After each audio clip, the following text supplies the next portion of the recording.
I'm making a series of 3 videos. The first video on animation is how the animation's made. The second video will be how to edit it, and the third video will be how to put special effects on, like gunfire and that sort of thing. So first thing you need is something to animate. Well, this scene that you're looking at now is a scene from my new video that I'm making, and the beginning of this scene is I've got a guy, I've got a bank. I don't know if you can see that. I've got a bank vault and his computer, etc., which are all props that's been made. Now the way of making animation is a very simple process. The guy that's over there, stood at the side of the truck, is lifeless, basically. He's lifeless. Now, for we'll say for the sake of an argument, for a shot like so, where you can see his feet, he's got to be leant against something, because obviously he's going to fall down. But as for walking scenes, I use one of these, and it's just basically a piece of wood with a stick on it. And what I'll do is get this little man here, and I don't know if it'll work on these trousers, because these trousers are actually new trousers, and I put his trouser leg over this piece of wood, slide it down, down, down, down, down, until you end up with him stood in mid-air. So what I do then is I'll cut off, we'll say, the bottom of his legs, so you can't see the bottom of his legs. The way animation works is basically to take a photograph, then move his head, then take another photograph, move his head, or his hand, or his arm, or his body, or anything that needs to be moved. And it's just a series of photographs. Move it, take the photograph, move it, take the photograph.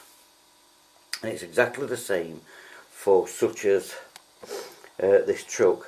I want this truck to move, so what I'll do is I'll move the truck maybe 1 centimetre, take a photograph, move the truck again 1 centimetre, take a photograph, until eventually you've got maybe, I don't know, you might end up with 500 to 1,000 photographs of a truck moving across a room.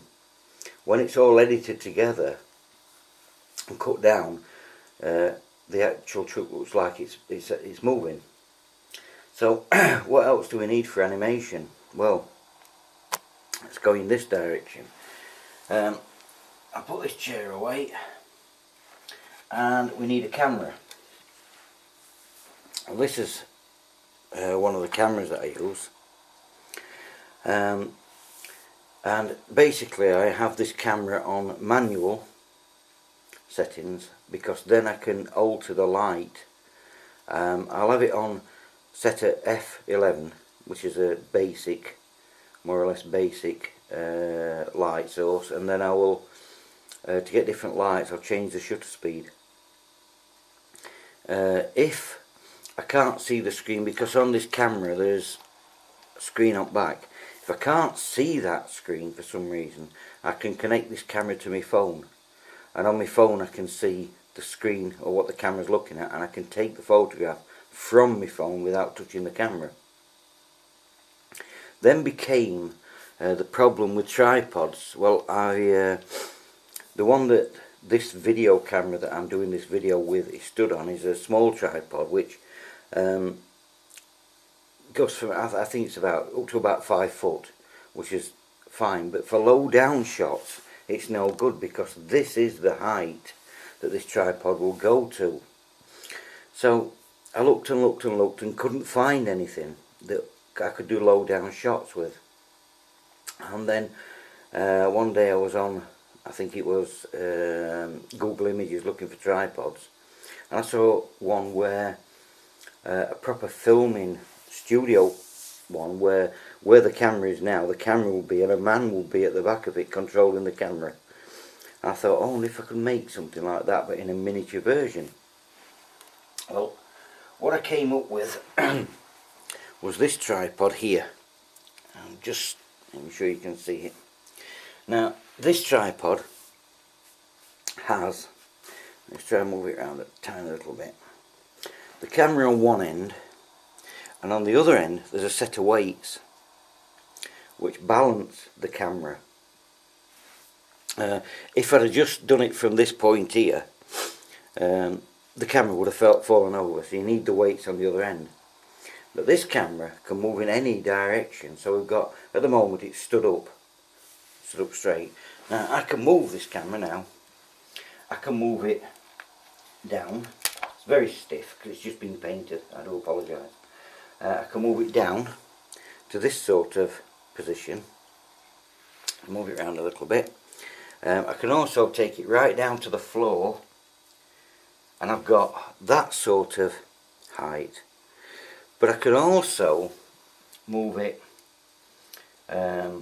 say, down like in this sort of position, and it will, for underneath shots, if I'm doing something underneath, and it does its job. It does its job very, very well, and it's only made out of wood.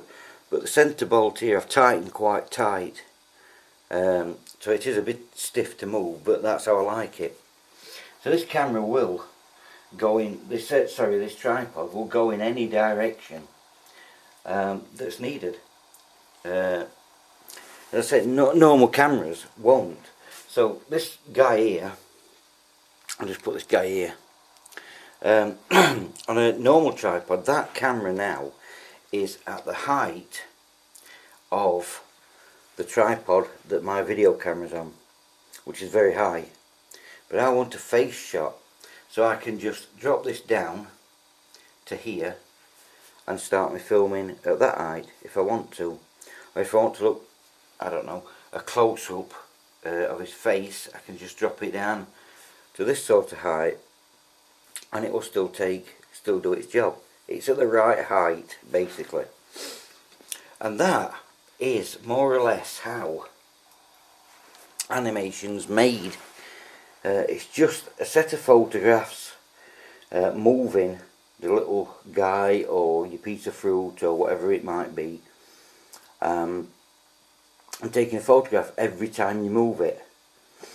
As I say, for a truck and things like that, it is a lot of work, and it's time consuming, very, very time consuming.